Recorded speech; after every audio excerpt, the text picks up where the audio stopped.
Ryan Reynolds here from Mint Mobile. I don't know if you knew this, but anyone can get the same premium wireless for $15 a month plan that I've been enjoying. It's not just for celebrities. So do like I did and have one of your assistants switch you to Mint Mobile today. I'm told it's super easy to do at mintmobile.com/switch. Upfront payment of $45 for 3-month plan, equivalent to $15 per month required. Intro rate first 3 months only, then full price plan options available. Taxes and fees extra. See full terms at mintmobile.com. Once upon a time, Las Vegas marketed itself as an atomic city. But over the decades, the festive mushroom cloud watching parties, they gave way to protests and serious implications for downwinders. Today on CityCast Las Vegas, we're joined by the Atomic Museum's Director of Education, Matt Malinowski. We talk about the glamour in tourism, the hope in patriotism, and finally, the literal fallout as we explore how Las Vegas's relationship with all things atomic has changed. It's Tuesday, March 11th. I'm David Figler, and here's what Las Vegas is talking about.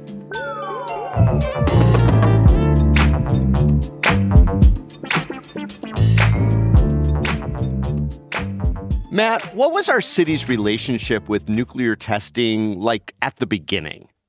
So in 1951, Nevada does its first atomic test. The very first test at the Nevada test site, which had just been formed a few months before. You know, the city itself was already known for its close proximity to Boulder Dam, this other really big, engineering marvel. And so Vegas adapted to this new nuclear testing site.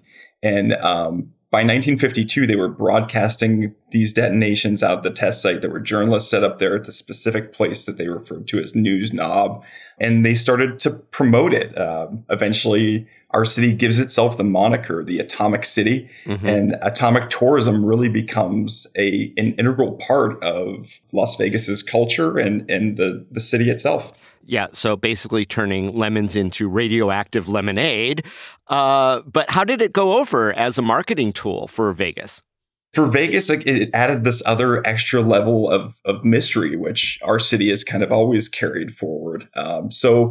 Yeah, people were very intrigued by this new form of energy. There was a lot of pride and patriotism at the time as well with what this had done to help end World War II. So this was spectacle. And again, Vegas embraced it with atomic bomb watching viewing parties that they threw. There was the specialty cocktails, the atomic cocktail, which was like a fizzy champagne drink, where people would stay up all night long with, having these special types of cocktails and waiting for these early morning detonations, which in the 50s were probably there's probably a detonation every maybe 4 or 5 weeks or so. Wow. So this was a regular occurrence kind of once it gained its momentum within our city. And the Atomic Museum has tons of those photos, which just blows my mind that people are just kind of sitting on rooftops staring into the belly of the mushroom cloud.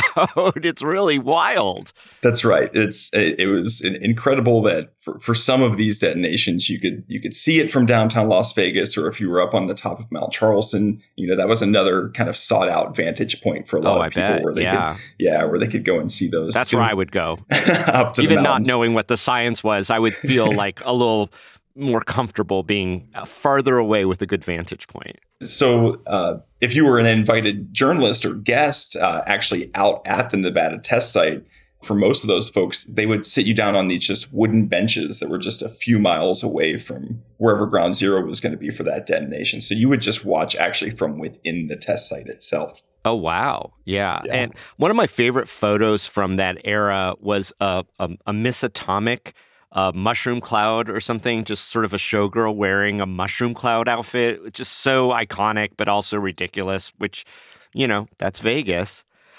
Did celebrities come in for this for this spectacle as well? Because that kind of goes hand in hand with the Vegas approach. Is you call in the celebrities to kind of bring a little name recognition to the city. Well, sure. So again, having those kind of bigger names, there was certainly going to be a larger draw. So there's pictures of Zsa Zsa Gabor with Flamingo executives at this society that they created. They call it the Ancient Honorable Society of Atom Bomb Watchers.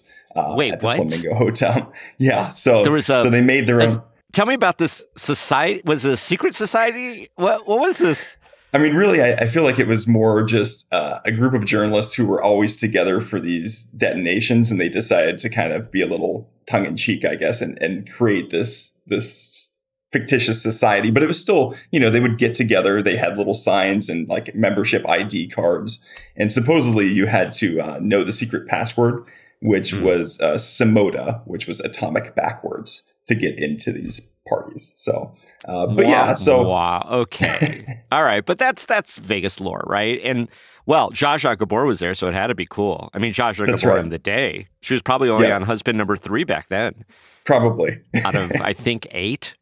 You could Google me on that. At the museum, we talk a lot about how atomic pop culture came to rise too, especially like in the 40s and 50s. I mean, it's so fascinating to me. Yeah, I mean, think about any, comic book hero or villain or sidekick, and they're probably either radioactive or they've got like, their enemy that's like that. But yeah, so we had this whole big pop culture influence from everything from music to movies to TV to foods. I mean, atomic fireballs are still a candy you can find in the candy stores, still out and about. Well, and there's a whole style of furnishings that's the atomic style, from mid-century. Yep. Mm-hmm. Yep, that like mid-century modern type of look. So of course, so all this influence from this futuristic age. One of my favorite artifacts that we have here right now is actually on loan. It's the Ford Nucleon. It's Ford's concept car from 1958 that they thought was going to have this mini little nuclear reactor on the back that was going to allow you to kind of zip around town. Yeah. Yeah, I'd love to see that in a spaghetti bowl. But again, a great example of this like forward-thinking futuristic movement that came from this word atomic at that particular moment in time.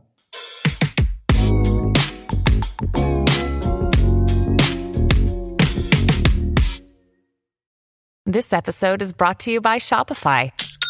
Forget the frustration of picking commerce platforms when you switch your business to Shopify, the global commerce platform that supercharges your selling wherever you sell. With Shopify, you'll harness the same intuitive features, trusted apps, and powerful analytics used by the world's leading brands. Sign up today for your $1 per month trial period at shopify.com/tech, all lowercase. That's shopify.com/tech. Hey guys, have you heard of Goldbelly? It's this amazing site where they ship the most iconic, famous foods from restaurants across the country, anywhere, nationwide. I've never found a more perfect gift than food. They ship Chicago deep dish pizza, New York bagels, Maine lobster rolls, and even Ina Garten's famous cakes. So if you're looking for a gift for the food lover in your life, head to goldbelly.com and get 20% off your first order with promo code GIFT. All right, so Vegas is loving this. People are coming here. Atomic tourism is a thing. Great photos for history, but that started to change. Tell us about when that happened. When does this the attitude towards atomic testing above ground in just outside Las Vegas start to change? Well, I think for Las Vegas, again, the test site was right here, was employing a lot of people. Mm-hmm. And so there was still a lot of pride and patriotism in what was going on out at the test site for local Las Vegas residents. But I would say by mid-1960s, you have this partial test ban treaty that goes into effect for a lot of different reasons. But basically, the United States, Britain, and the Soviet Union agree that they can no longer test in the atmosphere. And when you think of atmospheric tests, that's when we're actually seeing mushroom clouds, right? So these big iconic mushroom clouds kind of go away. And then this shift, I think, in Las Vegas culture, kind of goes away from atomic tourism because you can't see it anymore. All the testing goes underground for the next 828 tests until 1992. Yeah. So there were actually 928 nuclear tests at the test site. And growing up here in Las Vegas, I do recall that it was still a big deal when an underground test would happen in the 70s and 80s. And I think we all pretended we could always feel it. I'm not sure that we always could. Exactly. Yeah. And so you see that. And then you also see this rise kind of at the same time of this other movement to find peaceful applications for nuclear weapons technology. So this was a movement that began in the 1950s and kind of spans throughout the 70s. called Project Plowshare. And then there's other derivatives of this too. But Project Plowshare was looking for if you could use nuclear weapons to extract natural gas, if you could find resources with it, mineral resources, if you could use it for excavation purposes. In fact, out at the test site, there's the Sedan crater. It was one of the larger tests that was done out there. It was a 100 kiloton blast that created a 320 foot deep crater. That's oh my gosh. Yeah, 1,200 feet in diameter. And then even there was the Nuclear Rocket Development Station. So they were testing nuclear application of rocketry for space travel, for human space travel out there too. So this, again, weapons testing is still going on, but they're also looking at different ways to utilize this technology that might be a better benefit for humanity. Yeah, so basically turning radioactive lemonade into rocket fuel. Yes, you could say that. Well, Project Plowshare, that reference, I'm no biblical scholar, but do you know where that comes from? It's a biblical reference, yeah. Okay. So there's a passage that says to beat their swords into plowshares, right? Something like that. But yeah, it is a biblical reference to take your weapons, set your weapons down, and instead go towards prosperity. So I still sense that despite the hesitations and some of these things like the limitations, the movement to underground, et cetera, that there was still, a sustained optimism to it. But then I recall in the 1980s, specifically, the protests started getting wider spread, more intense. Out at the Nevada test site, I remember news accounts of famous people, Chris Christopherson and Martin Sheen and others who were getting arrested out at the test site. Was that the start of a more skeptical relationship our city has had with nuclear testing? I think that's fair to say. Again, the late 80s, there was all this tension that really came from, this renewed Cold War that kind of starts, I guess, in the late 70s and continues on. But you also have to think that you have 3 Mile Island that happens in 1979, I believe. Mm-hmm. And then the Chernobyl explosion in 1986. So just nuclear was in the forefront of a lot of people's minds at that point too, and it was something that people formed their own opinions about. And in the later 80s, there were the largest protests that the Nevada test site ever had occurred at that particular period. And yeah, Chris Christopherson, Martin Sheen, even Carl Sagan was arrested a few times out there as well. There's a lot of tension in the United States. And I would say that nuclear, with its kind of track record at that point in time, just made a lot of people very wary of it. So that kind of brings us to the next big, let's say, flashpoint in Nevada politics, especially, and that's Yucca Mountain. And I think it's safe to say that most Las Vegans view nuclear testing with a lot more wariness than the Las Vegans of the 1950s. So how do you describe our city's relationship with atomic energy today, Matt? Today, that's a difficult one.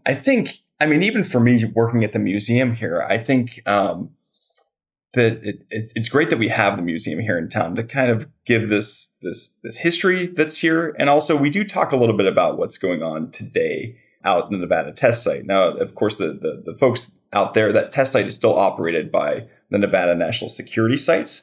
And so they would be better to speak to that. But there's still a few thousand people that work out that test site that are still basically doing what's called stockpile stewardship. So ensuring that the nation's nuclear weapons would still function the way they need to function if they were needed. And so, I think now, I think it's accepted. I think that folks here in town know that the test site is down the road. They're not doing any active, major tests. They do these things called subcritical tests, where they can test small pieces of the radioactive material to see how it would behave. So it's a much safer way of them to be able to get the same result from what they would have done for a large, explosion back in the 1950s or 60s, right? So now they're able to use this really great science and modeling to do this exact same thing. So I think a lot of Las Vegas locals, and this, our city can be kind of transient. I think a lot of people just don't even know that site exists as well. There's plenty of people that don't even know that history. And that's, again, a great reason why to come down to the museum.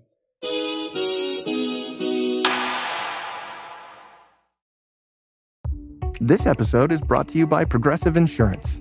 Do you ever find yourself playing the budgeting game? Well, With the Name Your Price tool from Progressive, you can find options that fit your budget and potentially lower your bills. Try it at Progressive.com. Progressive Casualty Insurance Company and Affiliates. Price and coverage match limited by state law. Not available in all states. Look around. You can find cars like these on AutoTrader, like that car riding your tail. Or if you're tailgating right now, all those cars doubling as kitchens and living rooms are on AutoTrader too. Are you working out and listening to this ad at the same time? Well, multitasking pro, cars like the ones in the gym parking lot are for sale on AutoTrader. New cars, used cars, electric cars, maybe even flying cars. Okay, no flying cars, but as soon as they get invented, they'll be on AutoTrader. Just you wait. AutoTrader. And I think I have to acknowledge that the impact of that above ground testing wasn't just on Las Vegas, that the downwinders, people who were literally downwind in places like Utah, were being impacted. In fact, there's a bill to extend funding to help those folks currently being debated in Congress. The Atomic Museum, while they don't take a position on these kind of bills, certainly has a lot of information about the downwinders. So how do the downwinders fit into the ongoing story of atomic testing? Right. Yeah. Those are conversations that the museum, and stories that the museum does share and plans to expand on the amount and the viewpoints that we share on them in the future. But yes, in the early days in the 1950s in atmospheric testing, the thought was that most of the fallout would remain over in the Nevada test site. Of course, now we know that some of that actually did drift to northern Nevada, to southern Utah. And so there was inherent risk with this. This was cutting edge science at the time. I always think back to the fact that the Trinity test, Oppenheimer and the Manhattan Project, that first test happens in July of 1945. And then just 3 weeks later, the United States applies it in war and uses it in Japan, right? So again, this is really fast moving kind of science. And yes, there was risk. There was exposure risk for folks. There's a whole story about atomic soldiers, this group of people that were out at a place called Camp Desert Rock at the test site that were soldiers that would have to do maneuvers while these tests were going off. So yeah, I really think, in the very beginning, the science was new. They weren't sure how it was going to act. And again, with the geopolitical situations going on in the world, they were just looking to learn as much as they could, as fast as they could, and maybe not quite considering all the implications to that. That certainly changed, and the testing got safer, and the weapons themselves that, they say they use the terminology that they were cleaner weapons, which means that they were producing less radiation, right? So that shifts over time. But yeah, in the very beginning, there was definitely risk for downwind and exposure. Yeah, and that risk was health risks and ties to cancer, et cetera. And again, the Atomic Museum does a great job of not hiding from that. As much as you sort of celebrate the technology and the culture, you don't shy away from, the downside. What's great is that as a museum, we're talking a lot more. Like I mentioned earlier, too, we're talking a lot more about how to bring this expanded story out, because the museum in its current state too does a great job at sharing the history and talking about the development of the weapons. But yeah, we want to bring out these more personal stories and really, more viewpoints on what happened in history, how it affected different people. So those are things that we're aiming to address. Yeah, and very important. And of course, the Downwinder story is part of it. And RECA funding first came late in the game, kind of 1990 was when that entered into the conversation. So that's definitely something that is inspiring the museum for new exhibits in the future. That's right. Absolutely. Awesome. Hey, Matt, before we go, I understand there's a new exhibit that you were heavily involved with over at the Atomic Museum. Tell us what that's about. Yeah, so we just opened Atomic Odyssey, which is this really immersive, experiential, just kind of cool little dive into nuclear science. So, we share a lot of history here at the museum, and we didn't want our visitors to feel disconnected from the actual science with that too. So it's kind of like a crash course into the basics of an atom, what nuclear reactions are, like fission and fusion, and how radiation is involved in our universe. And we did that through interactive technologies. There's also art immersed in this exhibit. So there's these really interesting lenticular pieces of art that move with you as well. And yeah, it's a great opportunity for guests and students and anyone who's intrigued by this to kind of either come get a little refresher on the science or come and engage with it in a way that's fun and approachable. Well, let me ask this as kind of the closing question, Matt. If someone were writing a book about the development of atomic weapons and energy 100 years from now, looking back, what would they say about Las Vegas? I think assuming it's a good scholar person who is also a good writer. So yeah, I'll give you all that. I mean, I think that they're obviously going to address the fact that Las Vegas was pretty much the headquarters for nuclear testing here in the United States, right? Mm-hmm. That this piece of land that's about 80 miles north or so of the city itself was a place that was a pivotal piece of land for the Cold War, with this back and forth between the Soviet Union and all these different types of weapon development. And I think that they'll also say that it did have an impact on our city's growth, on our city's attitudes, the culture here, even the architecture, like we mentioned before, and just the overall mystery of our city. Well, I will tell you this, in 100 years, if it's still standing, and I assume it will, they could do that book release party at Atomic Liquors over on Fremont Street. They could, absolutely. All right, well, if science solves the problem of mortality, I'll meet you there, Matt. You got Matt Malinowski from the Atomic Museum, thanks so much for joining us today on CityCast Las Vegas. Yeah, this was fun. Thanks, David.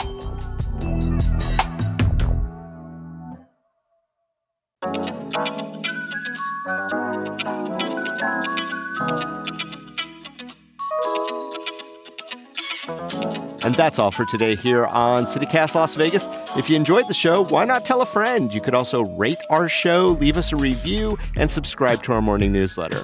We'll be back tomorrow morning with more news from around the city. Till then, stay lucky.